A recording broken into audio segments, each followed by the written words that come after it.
কামটা কি?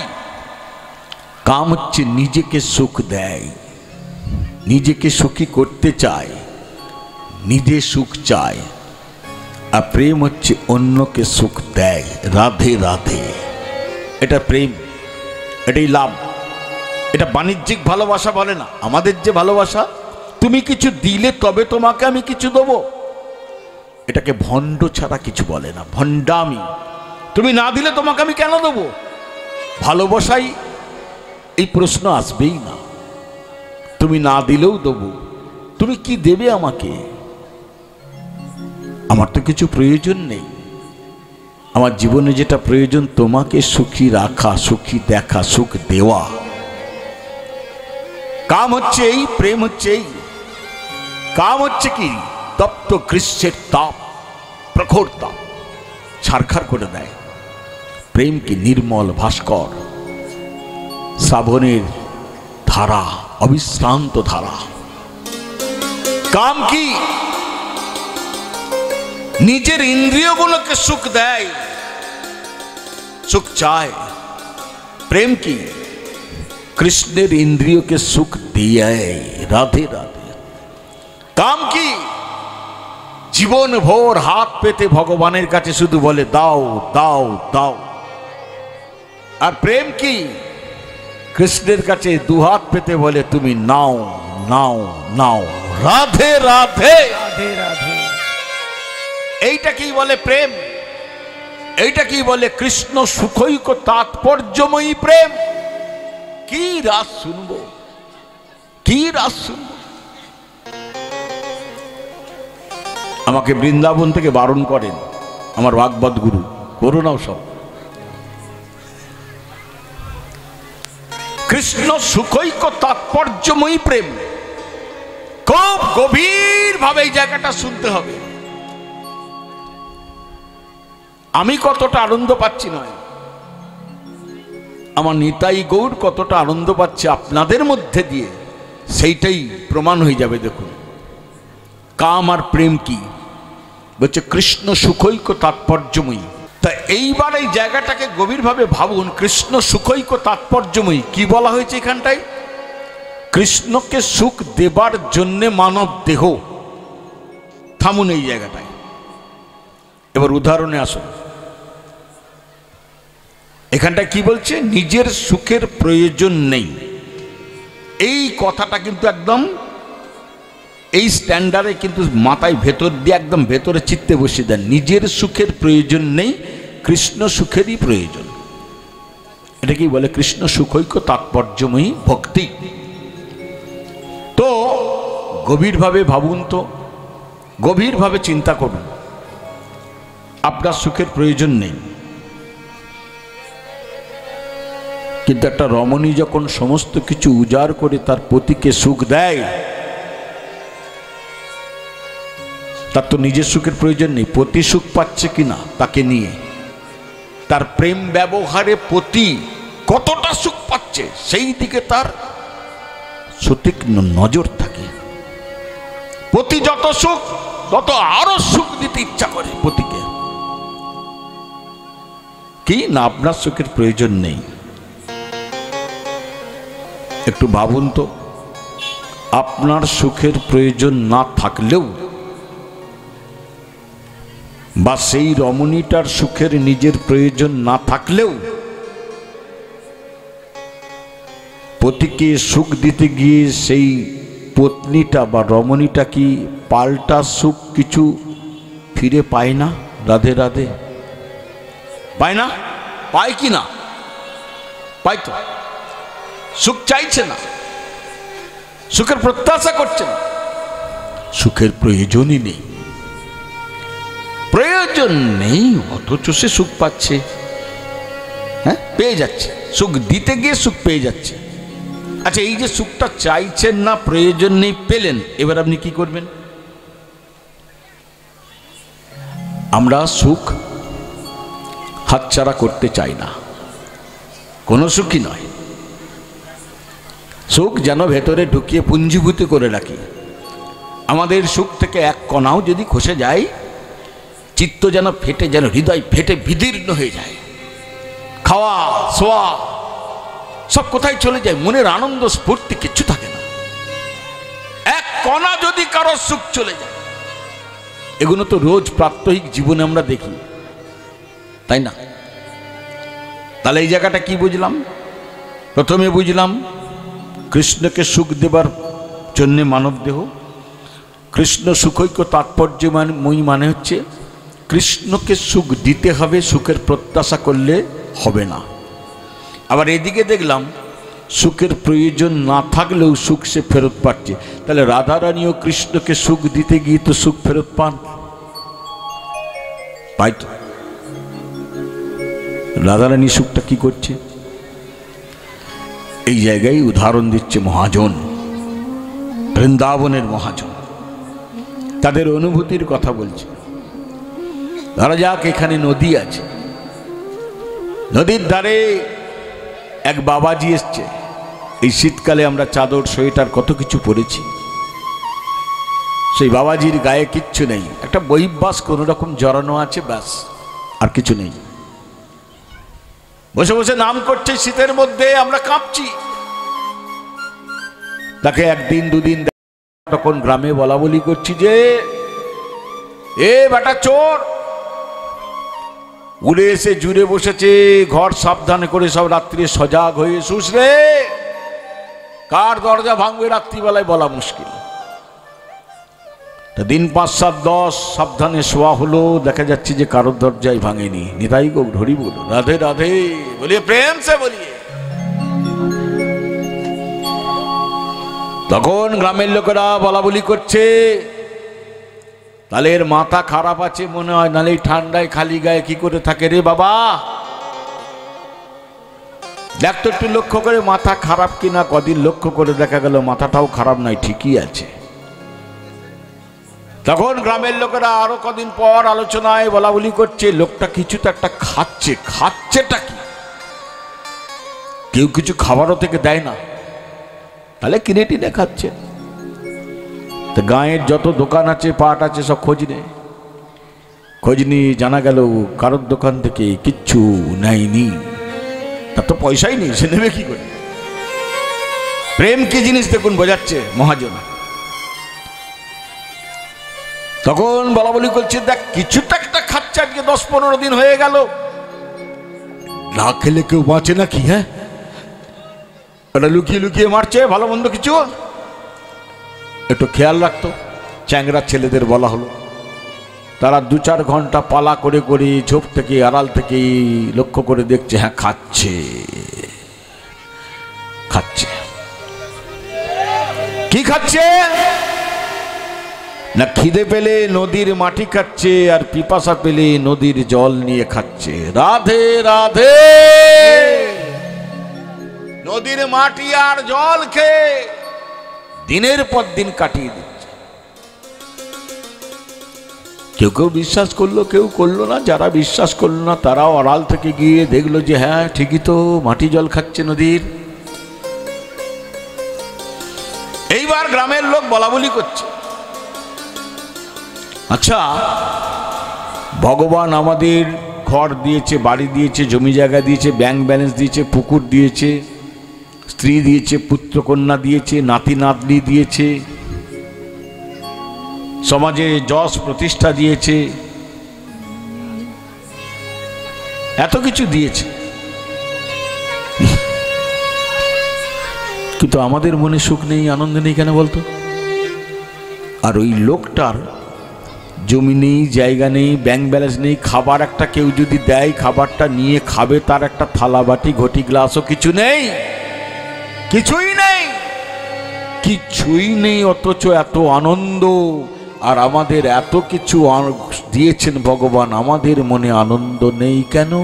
রাধে রাধে খুঁজছে উত্তর। কোথায় পাবে উত্তর? এই উত্তর জানতে গেলে সাধুর কাছে গিয়ে বসতে হবে, সদ্গুরুর সামনে গিয়ে বসতে হবে, নাহলে খুঁজে বেড়ানোই সার হবে।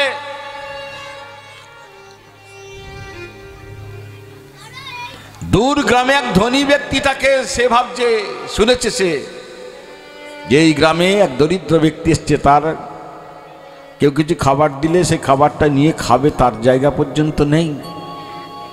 সেই ধনী ব্যক্তির স্বভাব হচ্ছে কি না, দরিদ্র ব্যক্তি কোথাও আছে জানতে পারলে তাকে মোহর দান করে। মোহর, বস্তা বস্তা বস্তা বস্তা মোহর। তার এত মোহর আছে, রোজ বস্তা বস্তা মোহর দান করে, কিন্তু তার ভান্ডারে এক বিন্দু কম হয় না। কারণ সমুদ্র থেকে যতই জল তুলুন, সমুদ্রের জল কখনো কমেও না, আর যত বৃষ্টি হোক সমুদ্রের জল বাড়েও না। রাধে রাধে। এত ধনী। प्रेम से बोलिए राधे राधे राधे राधे। और प्रेम से बोलिए राधे राधे। और जोर से बोलिए राधे राधे। সেই ধনী ব্যক্তি জানতে পেরে 10 বস্তা মোহর নিয়েছে, সেই দরিদ্র ব্যক্তিকে দিয়ে চলে গেল।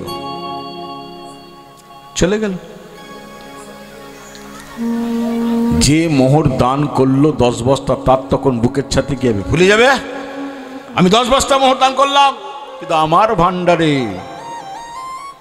কম হয়নি। যত মোহর বেরোয় তার থেকে বেশি মোহর আমার এ চলে আসে। এই যে মোহরটা দান করে দিয়ে চলে গেল নদীর ধারে, গ্রামের লোক জানতে পেরে যে যার কাজ ফেলে ছুটেছে দেখতে, জয় গিয়ে পাই বা না পাই, চোখ দুটো তো সার্থক করি বলে ছুট মারল। যে যার কাজ, রান্না নামিয়ে রান্না ফেলে রান্না চুইয়ে যাচ্ছে, ছোট গিয়ে চোখ ভরে দেখে আছে, এসে দেখছে 10 বস্তা মোহর ছড়ানো, চকচক করছে। দেখছে আর কিছু ভাবছে না, ভাবছে কি ভাবছে? হা ভগবিন্দ, হে গোবিন্দ, হা ভগবান, কেন আমাকে স্বামী দিলে, ঘর বাড়ি দিলে, বাপ মা করে দিলে আমাকে গো, এসব বিষয় কেন দিলে? হে গোবিন্দ, আমাকে একটু ভিখারি করে দাও না আজকের জন্য, বা জীবনের জন্য আমাকে ভিখারি করে দাও। আজ যদি আমি ভিখারি হয়ে জন্মাতাম, তাহলে আমিও ওর মতো 10 বস্তা মোহর আমিও তাহলে পেতাম। রাধে রাধে। একটু আগে বিষয় চাইছিল, আর এখন সে বলছে আমাকে ভিখারি করে দাও। ভাবের কত পরিবর্তন উইদিন সেকেন্ডের মধ্যে। আর সেই ব্যক্তি যে মোহর পেয়েছে তার ভাবটা কি? দৌড় বাবা, আমার তো মোহরের প্রয়োজনই নেই, প্রয়োজনই নেই। অপ্রয়োজনীয় জিনিস কেউ কাছে রাখে না, টান মেরে ফিকে দেয়। নয়তো কাউকে বলে নিয়ে চলে যাতে, আমার দরকার নেই, তুই চলে যা।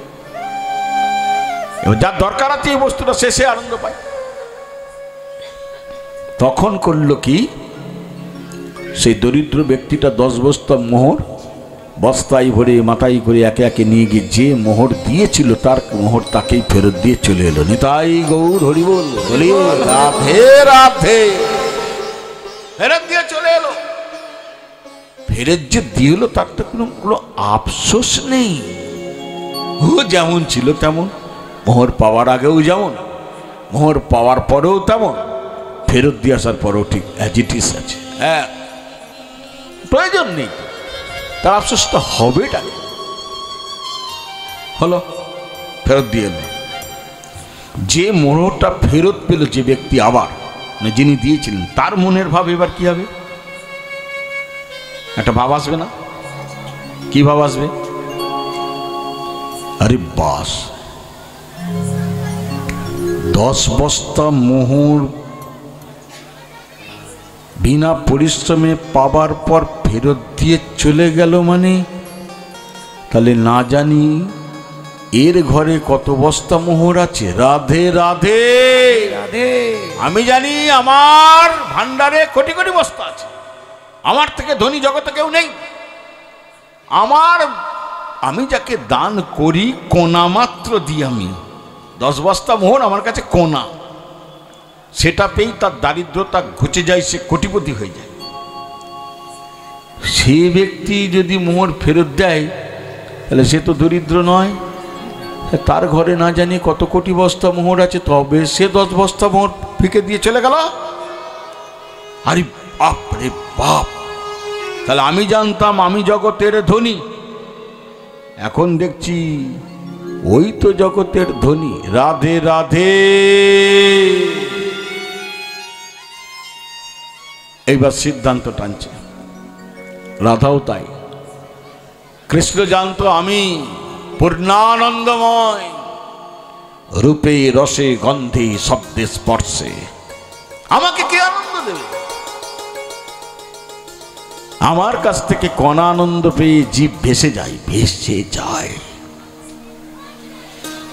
আমাকে যদি কেউ মনে করে আনন্দ দেবো, তাহলে আমার থেকে তার কোটি কোটি গুণ বেশি আনন্দ থাকা উচিত, যেটা জগতে থাকা সম্ভব নয়, কোনো মতেই সম্ভব নয়। কে আনন্দ দেবো আমাকে? সেরকম বস্তু তো নেই। কিন্তু কি হচ্ছে ব্যাপারটা? সব এলোমেলো তালগুল পাখি যাচ্ছে আমার। ব্রজলীলায় কৃষ্ণ ভাবছে যে আমি পূর্ণানন্দময়, ইহান বস্তুকেও আনন্দ দিচ্ছে একজনা। ধরতে পারছে না, ধরার চেষ্টা করছে। আমি আমার প্রেমের শক্তি কতটা, বল কতটা আমি জানি। কবিরাজ গোস্বামী গীতি মহাপ্রভু বলাচ্ছেন, কৃষ্ণের নিজের উক্তি, আমি আমার প্রেমের বল শক্তি কতটা আমি জানি, কিন্তু রাধা প্রেমের কত বল বা শক্তি সেটা তো আমি ধরতে পারছি না। কেন ধরতে পারছি না? এই হেন পূর্ণানন্দময় বস্তু আমি, আমাকেও রাধা হাসাচ্ছে, কাঁদাচ্ছে, ছোটাচ্ছে, বসাচ্ছে, ভাবাচ্ছে, নাচাচ্ছে। কাঠের পুতুলকে যেমন নাচানো হয় সে তেমনি নাচে, রাধা প্রেমটা আমাকে নাচাচ্ছে। আমি যখন বাঁশি বাজাই, সেই বাঁশির শব্দ আমার কান দিয়ে ভেতরে যখন আমার ভেতরে যায়, আমার চিত্তকে আকর্ষণ করেন। রূপ গোস্বামীপাদ বললেন, সর্বচিত্ত মনোহর। কৃষ্ণের চিত্তকেও কৃষ্ণের বাঁশির শব্দ আকর্ষণ করে। কিন্তু রাধা যখন, আমি নিজের আনন্দে নিজে মত্ত থাকি, মত্ত, কিন্তু রাধার প্রেমটা আমাকে করিয়ে দিচ্ছে উন্মত্ত, পাগলের মতো। ধরতে পারছে না। ওই ধনী ব্যক্তিটা যেমন জানতো যে আমি জগতের সবচেয়ে বড় ধনী, আমার থেকে ধনী কেউ নেই, কিন্তু পরে জানলো আমার থেকেও ধনী কেউ আছে। কৃষ্ণ ভাবছে ব্রজলীলায়, আমি জানতাম এতদিন আমি জগতের গুরু, কিন্তু এখন দেখছি আমি জগতের গুরু নয়, রাধাই তো জগতের গুরু। রাধে রাধে।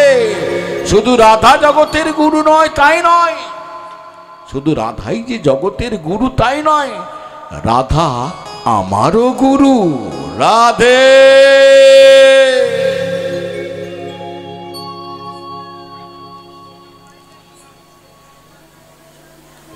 কৃষ্ণকে সুখ দিতে গিয়ে রাধা যে কোটি সুখ পাচ্ছে কৃষ্ণের কাছ থেকে, প্রয়োজন না থাকা সত্ত্বেও রাধা সেই সুখটাকে জড়ো করে আবার কৃষ্ণকেই ফিরিয়ে দিচ্ছেন।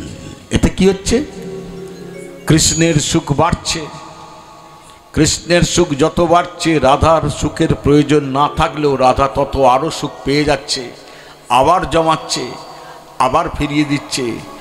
চৈতন্য চরিতামৃতে এই প্রেমটাকে বলা হলো বাড়িবার ঠাঁই নাই তবু ভারী ক্ষণে ক্ষণে, ক্ষণে ক্ষণে, পলে পলে বাড়ছে, জায়গা নেই। আর কোথায় জায়গা? দুকুল ছাপিয়ে গেছে দুকুল, তবু বাড়ছে, তবু বাড়ছে, তবু বাড়ছে। এ বিচিত্র প্রেম। প্রেম রাজ্য এখানে নয়, প্রেম রাজ্য ওখানে। প্রেম কখন হয়, ভালোবাসা কখন হয়, ভক্তি কখন হয়, তিনটেই একই শব্দ। যখন দুটো হৃদয় একসঙ্গে মিলিত হয়, যেটা ইহ জগতে সম্ভব নয়। ইহ জগতে দেহের সঙ্গে দেহের মিলন হয়, ওখানে দেহ নয়, ওখানে সুখ অন্য জগতের, অপ্রাকৃত জগতের অপ্রাকৃত প্রেম। এটা প্রাকৃত জগৎ, প্রাকৃত প্রেম কামনা বাসনায় পূর্ণ। আমাদের প্রতিটা পলে, প্রতিটা নিঃশ্বাসে আমাদের কামনা বাসনা ভেতরে জাগরিত থাকে।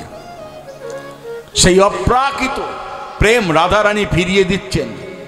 এই প্রেমটাই ধরতে পারেনি বলেই, ব্রজলীলায় পারেনি বলেই কৃষ্ণকে রাধার ভাবকান্তি নিয়ে গৌর হয়ে এই ধরায় নবদ্বীপের শচী সিন্ধু গর্ভ থেকে আসতে হয়েছিল নিতাই গৌর।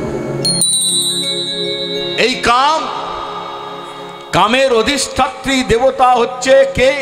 মদন। মদন মদন আমি আবৃত কঞ্চার ব্রহ্মা, ইন্দ্র, চন্দ্র, শিব সবাই জর্জরিত হয়েছে কামের। তাই কাম সদর্পে পৃথিবীতে ঘোষণা করেছে যে আমার পঞ্চস্বর থেকে কেউ নিজেকে মুক্ত করতে পারেনি। হে শ্রীহরি, একবার যদি তোমাকে এই ভূলোকে আমি পেয়ে যাই, তাহলে আমি দেখব আমার পঞ্চস্বর তুমি কিভাবে এড়িয়ে যাও, কারণ জগতে কেউ পারেনি। এর আগে তোমাকে আমি পেয়েছিলাম যখন তুমি মৎস্য কুর্ম অবতারে এসেছিলে, কিন্তু তোমাকে আমি বাগাতে পারিনি। কেন পারিনি? তুমি বেশিক্ষণ তুমি এই পৃথিবীতে ছিলে না, এই পৃথিবীর সঙ্গে তোমার সম্বন্ধও হয়নি, এসেছো, কাজ মিটিয়েছো, চলে গেছো। আর একবার পেয়েছিলাম বস্ত্রহরণ লীলার সময়, তখন আমি ভেবেছিলাম তোমাকে জর্জরিত করব, কিন্তু পারিনি। তার কারণ তখন তোমার বয়স খুব ছোট, শিশু, বাল্য বয়সের কারোর উপর, শিশুর উপরে আমি কখনো আধিপত্য বিস্তার করতে পারি না। কাম কখনো বালকের উপর আধিপত্য বিস্তার করতে পারে? পারে কার কাছে? যৌবনের কাছে। এই কাম তার সমস্ত জগতে যত বস্তু আছে তার মধ্যে সব থেকে প্রিয় বস্তু তাকে আশ্রয় করে কাম থাকে। কামের সব থেকে প্রিয় বস্তু হচ্ছে নারী দেহ। এই নারী দেহকে আশ্রয় করে কাম থেকে গেছে আজও। আর এই ভোগ যখন কারো জাগে, সে সাক্ষাতে হোক, অসাক্ষাতে হোক, জ্ঞানত হোক, অজ্ঞানত হোক, সত্য হোক, মিথ্যা হোক, গোপনে হোক, প্রকাশ্যে হোক, যেভাবে হোক, যে যার ভোগ বাসনা মিটিয়ে নেয় এই স্ত্রী মূর্তিকে কেন্দ্র করে। কাম আজ ঘোষণা করলো, আজ কোটি কোটি গোপীদের গোপরমণীর সঙ্গে কৃষ্ণ আজকে রাস করবেন, মিলন করবেন। আমি আজকে কৃষ্ণকে দেখব কে তোমাকে রক্ষা করে, তুমি নিজেকে নিজে রক্ষা করতে পারো কিনা দেখব তোমাকে আমি আজ শ্রীহরি পরীক্ষা করে। আমার পঞ্চস্বরকে তুমি উপেক্ষা করতে পারো কিনা, যা জগতে কেউ পারেনি। আমি জানি তুমিও পারবে না। আজ পরীক্ষা করব। ভগবানকে পরীক্ষা করতে রাস মঞ্চে প্রবেশ করলেন 300 কোটি গোপীর মাঝখানে কাম প্রবেশ করল।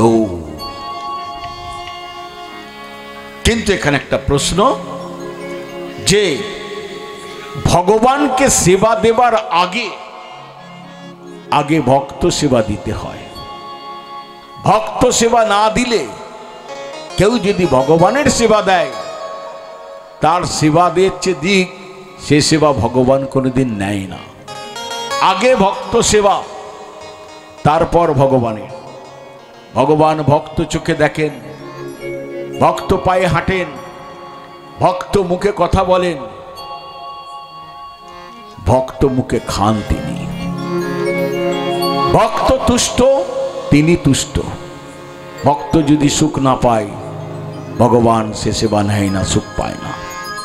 তো আমরা এই দুটো প্রশ্নের সব, কাম ঢুকলো তখন কি হলো, এবং একই সঙ্গে প্লাস যোগ করে দেওয়া হলো প্রশ্ন যে ভক্ত সেবা না দিলে ভগবানের যে সেবা হয় না, তার প্রমাণ অনেক জায়গায় আছে, রাসলীলাতেও তার প্রমাণ আছে, সেটি দেখব। তাহলে কাম যে ঢুকলো রাসমঞ্চে, গোস্বামী প্রভুরা বলছেন রাস চলেছে ব্রহ্মার এক রাত হতে যত সময় লাগে, অর্থাৎ 864 কোটি রজনী রাস চলেছে। আমি তার মধ্যে ঢুকছি না, আর রাসমঞ্চে উপস্থিত ছিল 300 কোটি গোপী। এবার মিলন করতে গেলে প্রথম কোনটাকে হাট করে খুলে দিতে হয়? আগে হৃদয়ের কপাট।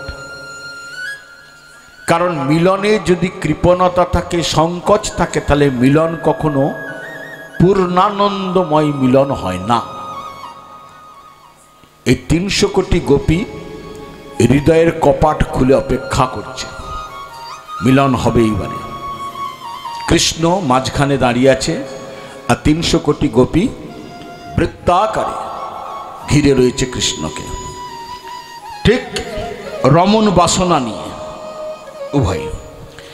তখন কাম প্রবেশ করে ভাবছে, আমি চিরটা কাল জাগতিক নর নারীর মিলন বাসনার যে উদ্দীপন, সেটাকে আমি জুগিয়ে এসেছি বা জুগিয়ে থাকি। রাধে রাধে। কাম না থাকলে মিলন হবে কি করে? কাম যত বেশি মিলনের, তত বেশি তার তীব্রতা বা উৎকণ্ঠা থাকবে, এটাই স্বাভাবিক। এবং ইন্ধন জুগিয়েছি। কিন্তু আমার অদৃষ্টে, কাম ভাবছে আমার অদৃষ্টে কখনো কৃষ্ণ সেবার সুযোগ আজ অব্দি ঘটেনি। রাধে রাধে। ওটাকে আমি পারিনি, ঘটেনি। বরঞ্চ যারা কৃষ্ণ সেবায় যুক্ত থাকেন, তারা প্রথমেই আমাকেই আগে, অর্থাৎ কামকেই পরিত্যাগ করে দেয়। রাধে রাধে। তাহলে কাম মুক্ত হয়ে কৃষ্ণ সেবা না করলে সে সেবা জলাঞ্জলি যাচ্ছে। কাম মুক্ত হয়ে কৃষ্ণ সেবা করতে হবে, বোঝা গেল? পরিত্যাগ করে। তাই কোনো কৃষ্ণ ভক্তের সঙ্গ আমার আজ অব্দি লাভ হয়নি, কোনোদিন আমার ভাগ্যে হয়নি। কেননা কৃষ্ণ ভক্তের সঙ্গে আমার কোনো সম্বন্ধই আজ অব্দি তো হয়নি। কিন্তু আজ আমার কি সৌভাগ্য যে এত কোটি কোটি গোপীদের সঙ্গে প্রাকৃত নর নারীর যে মিলন হয়, অর্থাৎ আমাদের এই দেহধারী জীবের যে মিলন নরনারীর, কৃষ্ণ আজ, শ্রীহরি আজ সেই রকম প্রাকৃত নর নারীর মতো মিলনে এগিয়ে এসেছেন এবং ব্যবহার করছেন, কামক্রীড়ার ব্যবহার করছেন। আমি যদি এই সময় গোপীদের হৃদয়টা খোলা আছে, দরজাটা খোলা গোপীদের, আমি যদি সবার হৃদয়ে ঢুকে পড়তে পারি, তাহলে গোপীরা কে? কৃষ্ণ ভক্ত। তাহলে ভক্ত সঙ্গটা আমার হয়ে গেল। আর ভক্ত সঙ্গ না হলে কৃষ্ণ সঙ্গ পাওয়া যায় না। তাহলে ভক্ত সঙ্গ যখন পাচ্ছি, কৃষ্ণ এখানে আছে, তাহলে কৃষ্ণ সঙ্গটাও আমি পেয়ে যাব। রাধে রাধে।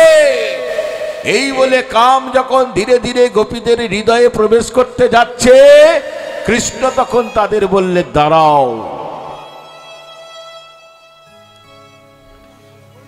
কাম এখানে তোমার কোনো জায়গা নেই, তুমি চলে যাও। কৃষ্ণের এই উক্তি শুনে কাম বলছে, মিলন মানেই তো আমি তো মিলনের উদ্দীপনা যোগাই। আর আমি তো একটা নারী দেহকে আশ্রয় করে সবসময় থাকি। নারী দেহ না হলে মিলন হবে কি করে? তা এত কোটি গোপী রয়েছে, মিলন হবে বলছে। তা মিলন যদি হয়, আমি ছাড়া মিলন হবে কি করে? কৃষ্ণ বললেন, তুমি ছাড়া আর একজন আছে। এই মিলনে সৌষ্ঠব তুমি বিতরণ করবে না কাম, তোমার সে ক্ষমতা নেই। তুমি প্রাকৃত জীবের মিলনের উদ্দীপনা যোগাতে পারো, এটা আমি স্বীকার করি, সে ক্ষমতা তোমাকে আমি দিয়ে রেখেছি। কিন্তু কাম তুমি ভুলে যাচ্ছ, এটা প্রাকৃত জগৎ নয়, প্রাকৃত জগতের বাইরের জগৎ, এটা অপ্রাকৃত। রাধে রাধে। এখানে যা কিছু প্রাকৃত নয়, সব অপ্রাকৃত। এই যে দেহগুলো দেখছো, এগুলো প্রাকৃতর মতো দেখতে হলেও প্রাকৃত নয়। গোপীদের দেহগুলো কি? গোপীদের দেহ হচ্ছে কৃষ্ণ প্রেম দিয়ে গড়া। আর অষ্টসখী কারা? রাধা রানীর যে ভাব, এই এক একটা ভাবের ভাব দিয়ে গঠিত এক একটা সখীর দেহ। সখীরা যে কৃষ্ণকে সুখ দেয় ওটা রাধাই দিচ্ছে। তাই এটা প্রাকৃত জগৎ নয়। এখানে সৌষ্ঠব বিতরণ করবে তুমি নয়, এখানে সৌষ্ঠব বিতরণ করবে, তার নাম হচ্ছে প্রেম। রাধে রাধে। আমরা জানি যে প্রেমের কখনো মূর্তি হয় না, কিন্তু ভাগবত এই ভুল আমাদের ভেঙে চুরমার করে দিয়েছে। বলেছে, কে বলেছে প্রেমের মূর্তি হয় না? প্রেমের মূর্তি হয়, প্রেম কথা বলে, প্রেমের বর্ণ হয়, প্রেমের চোখ আছে, মুখ আছে, হাসে, খায়, চলে ফেরে।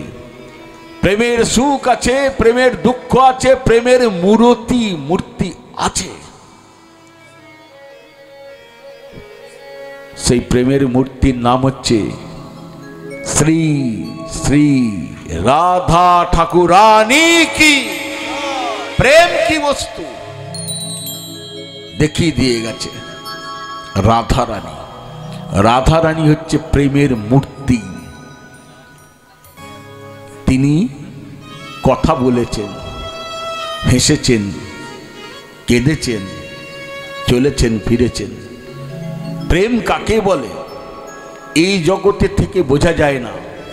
তবে হ্যাঁ, এই কথা শুনতে শুনতে শুনতে শুনতে কারোর সেই প্রেমে রাজ্যে পৌঁছতে ইচ্ছা করার জন্য লোভ যদি জন্মায়, আমার নিতাই চাঁদ গৌরী তাকে হাত ধরে নিয়ে গিয়ে সেই রাজ্যে পৌঁছে দেবে। রাধে রাধে। পৌঁছে দেবেই, এ দৃষ্টান্ত আছে। এই জগৎ থেকে সেই জগতে পৌঁছাতে গেলে আপনি সাধু, গুরু, বৈষ্ণব এবং নিতাই গৌড়ের অপার করুণা ছাড়া সেই রাজ্যে পৌঁছতে পারবেন না। একটাকে ডিঙিয়ে আপনি আর একজনের কাছে কোনো মতেই পারবেন না, কোনো মতেই না। এবার আমি শেষ সিদ্ধান্ত দিচ্ছি। রাস দুবার হয়েছে, দুটো হয়েছে। প্রথম মিলন টেকেনি, দ্বিতীয় মিলন টিকেছে। প্রথম মিলন টেকেনি কেন না? ভরত মুনি একটি শ্লোক বলেছেন। কি বলছে? ন বীণা বিপ্রলনভেন সম্ভোগ পুষ্টিমশ্নুতে কসারিতে হি বস্ত্রাদো ভুবন রাগ বিবর্ধতে। অর্থাৎ বিচ্ছেদ ছাড়া, বিরহ দুঃখ ছাড়া মিলন কখনো মধুর হতে পারে না। যার যত বিচ্ছেদের দুঃখ, বিরহের দুঃখ, তার তত মিলনে সুখ হয়। আর এই যে প্রথম মিলনটা হয়েছিল, প্রথম মিলনের সময় রাধা রানী মানিনী হয়েছিলেন। কেন মানিনী হয়েছিলেন? না, আমার সঙ্গে যে যে আচরণ কৃষ্ণ করেন, অর্থাৎ আলিঙ্গন এবং চুম্বনাদি ইত্যাদি, সেই আচরণ রাধারানী যখন রাসলীলায় মঞ্চে প্রবেশ করছেন, তিনি দেখছেন 300 কোটি গোপীর সঙ্গে একই আচরণ করছেন। স্বাভাবিক, তিনি শ্রেষ্ঠা, তিনি শ্রেষ্ঠা, অর্থাৎ রাধারানী শ্রেষ্ঠা। একথা রাধারানী নিজে মুখে বলেনি, কৃষ্ণই তাকে বলেছে, তুমিই আমার শ্রেষ্ঠা, তুমিই শ্রেষ্ঠা, তুমিই শ্রেষ্ঠা। তাহলে আমি যদি শ্রেষ্ঠা হই, তাহলে আমি শ্রেষ্ঠ আচরণ তার কাছ থেকে কেন পাবো না? যা আমাকে দিয়েছে তা যদি সবাইকে দেয়, তাহলে প্রমাণিত হয় আমার প্রয়োজন ফুরিয়ে গেছে তার কাছে। রাধে রাধে। প্রয়োজন ফুরিয়েছে বলেই তো একই আচরণ 300 কোটি গোপীর সঙ্গে সে আজ করছে। আমার কথা সে ভাবলো না, এই মানিনী হয়েছিল। আর অন্য গোপীরা কি ভেবেছিল? যা রাধা পায় তা আমরা পাচ্ছি, অর্থাৎ তারাও গর্বিত হয়েছিল। গর্ববোধ করেছিল। 300 কোটি গোপীর গর্ব আর রাধা রানীর মান, ঠিক এর মাঝখানে দাঁড়িয়ে কৃষ্ণ ভাবছে এভাবে মিলন হতে পারে না। সমভাবা সম্পূর্ণ যদি নাই হয় খেলা তো জমবে না। আমাকে নিয়ে এদের গর্ব, আমার জন্য রাধারানী মানিনী হয়ে চলে গেছে রাজমঞ্চ ছেড়ে। তাহলে রাধারানীর মান যদি ভাঙাতে হয়, আর ব্রজগোপীদের অভিমান যদি, ব্রজগোপীদের গর্ব যদি প্রশমিত করতে হয়, তাহলে আমাকে এই রাসমঞ্চ পরিত্যাগ করে চলে যেতে হবে। রাধে রাধে। যদিও বা প্রাকৃত মান, প্রাকৃত গর্ব, প্রাকৃত জীব আমরা আমাদের হয়, যে আমাদের কৃষ্ণ বিমুখ করে দেয় আরো বেশি। আর অপ্রাকৃত মান, অপ্রাকৃত গর্ব কৃষ্ণ মিলনের আরো কাছে নিয়ে আসে। কৃষ্ণ অদৃশ্য হয়ে গিয়েছিলেন, তারপর অনেক কিছু হয়েছিল, এবং সেই কৃষ্ণকে খুঁজে পাওয়ার জন্য সেই রাত্রিরে গোপীরা, পৃথিবীর এমন কোনো রাস্তা নেই যে রাস্তায় গোপীরা হাঁটেনি। আপনারা যে যত পৃথিবীর যত যত যত কৃষ্ণ ভক্ত কৃষ্ণকে খুঁজে পাবার জন্য ছুটছে, আজও সমস্ত পথে ছুটেছিল, কৃষ্ণ খুঁজে পায়নি। সবশেষে কোন পথে খুঁজে পেয়েছিল জানেন? এই 300 কোটি গোপী যমুনার তীরে গিয়ে কৃষ্ণ নাম করেছিল। নামেতেও কৃষ্ণ ফিরে আসেনি, তখনও বাকি ছিল। নামের সঙ্গে অশ্রু জল, কাঁদতে কাঁদতে তখন উচ্চস্বরে যমুনার তীরে কৃষ্ণ নাম করেছিল। আপনি প্রশ্ন করতে পারেন, গোপী তো তারই অঙ্গ থেকে সৃষ্টি, সেই গোপীদের এত কষ্ট দিচ্ছে, এত উৎকণ্ঠা দিচ্ছে কেন মিলনের জন্য? উত্তরে বলছে, আখ তার ভেতরে রস সবসময় থাকে, কিন্তু তাকে পেষণ না করলে তার থেকে রস কখনো বেরোয় না। পেষণ বেশি, রস নির্গতও হয় বেশি। পেষণ কম, রস নির্গত কম। পেষণ নেই, রস নির্গত বন্ধ। কৃষ্ণ হারিয়ে যাবার পর কৃষ্ণের এটা উদ্দেশ্য ছিল যে আমাকে পাবার জন্য তাদের যে উৎকণ্ঠা, সেই উৎকণ্ঠা চরম সীমায় না পৌঁছলে আমারও কৃপারসে আমি পূর্ণ হলেও আমি মিলনে তাদের কৃপা করতে পারবো না। যখন যমুনার তীরে গিয়ে শুধু নাম করলো, তখনও বাকি ছিল কৃষ্ণর সঙ্গে মিলনের তীব্র উৎকণ্ঠা এবং অশ্রুজল। এই দুটো যখন ঊর্ধ্বে বাহু তুলে তার কৃষ্ণ বলে কৃষ্ণ নাম করতে করতে তীব্র উৎকণ্ঠায়, মিলনের উৎকণ্ঠায় ক্রন্দন করেছিল, তখনই কৃষ্ণ ফিরে এসেছিল। এবং তারপর যে মিলনের রাস হয়েছিল সেইটা কি বলে? নিত্য রাস। লীলা স্মরণ দুরকম হয়, একটা নিত্য, একটা নৈমিত্তিক। নৈমিত্তিক মানে যেদিন যে লীলাটা সেই দিন সেই লীলাটা পাঠ কীর্তন শ্রবণাদি হলো ইত্যাদি। যেমন আজ রাসলীলা, রাস শ্রবণ কীর্তন করছেন, আস্বাদন করছেন, কাল থেকে রাস বন্ধ হয়ে গেল। আবার জন্মাষ্টমীর দিন জন্মাষ্টমী স্মরণ করছেন, কৃষ্ণের জন্মলীলা। রাধাষ্টমীর দিন রাধার জন্ম ইত্যাদি এগুলো স্মরণ করছেন। দিনের দিন যেদিন যে লীলাটা সেদিন সেই লীলাটাকে স্মরণ করা বলা হয়। স্মরণ করাকেই বলা হয় নৈমিত্তিক লীলা স্মরণ। কিন্তু ভুলে যাবেন না, ভগবানের সমস্ত লীলাই তো নিত্য, কারণ তিনিই তো নিত্য। ভগবানের লীলা কখনো থেমে থাকে না, তারকেই সেই জন্যই তো তাকে বলা হয়েছে লীলা পুরুষোত্তম। রামচন্দ্র হচ্ছে মর্যাদা পুরুষোত্তম পুরুষ, কৃষ্ণ লীলা পুরুষোত্তম পুরুষ, মহাপ্রভু হচ্ছেন প্রেম পুরুষোত্তম পুরুষ। সূর্য কখনো প্রকৃত অর্থে অস্ত যায় না, এখানে অস্ত গেলেও কোথাও না কোথায় উদয় হয়ে আছেন। কৃষ্ণের লীলাও তেমনি কখনো থেমে থাকেন না। এই প্রাকৃত ব্রহ্মাণ্ড থেকে তিনি লীলা সংবরণ করে চলে গেলেও অন্য ব্রহ্মাণ্ডে তিনি তার পার্শ্বদের নিয়ে এখন লীলা করে চলেছেন। তাই কৃষ্ণের লীলা জন্মাষ্টমী কিন্তু ওই একদিন নয়, জন্মাষ্টমী রোজই হচ্ছে। কার কাছে? সাধক ভক্তের কাছে, যেটাকে অষ্টকালীন লীলা বলে। রাস নিত্য, এটা অনিত্য নয় যে আজ হয়ে রাস থেমে যাবে কাল থেকে, তা নয়। আপনি স্মরণ করুন বা নাই করুন, লীলা রাস কিন্তু চলছে। রাধা অষ্টমী চলছে, পুতনাবাদ চলছে। যে অষ্টকালীন যে লীলা স্মরণ, অষ্টকালীন মানে 24 ঘন্টায় তো একদিন হয়। এই 24 ঘন্টাকে 3 ঘন্টা করে ভাগ করা হয়। এই প্রতিটা 3 ঘন্টাকে বলা হয় একটা জাম, এক জাম। এইটাকেই বলা হয় 8টা ভাগে। হ্যাঁ, এগুলো ভজনের বিষয়, আমি তার গভীরের মধ্যে ঢুকছি না। তা বলছে, সেটা বলবো স্টেজ থেকে নেমে বলবো তোকে আমি। আচ্ছা, যাই হোক, তা বলছে লীলা কখনো থেমে থাকে না। আর সবশেষ শুকদেব সিদ্ধান্ত দিলেন, কোন মানব দেহ নিয়ে কেউ যদি কাম থেকে নিজেকে মুক্ত করতে চায়, তার ওষুধটা কি?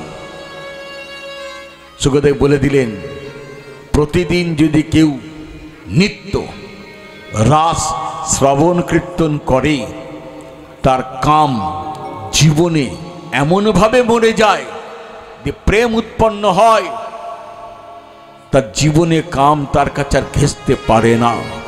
এটা ভাগবতে শুকদেব সিদ্ধান্ত দিয়েছেন। তাই আমাদের সিদ্ধান্ত, কাম থেকে যদি কেউ মুক্ত হতে চায়, তাহলে এই রাস প্রতিদিন পড়লেন, হয়তো আধ ঘন্টা কি 1 ঘন্টা, কিন্তু যেটা পড়লেন সেটা যদি সারাদিন আপনি শয়নে স্বপনে জাগরণে স্মরণে আনেন, তাতেই কাম মরে যায়।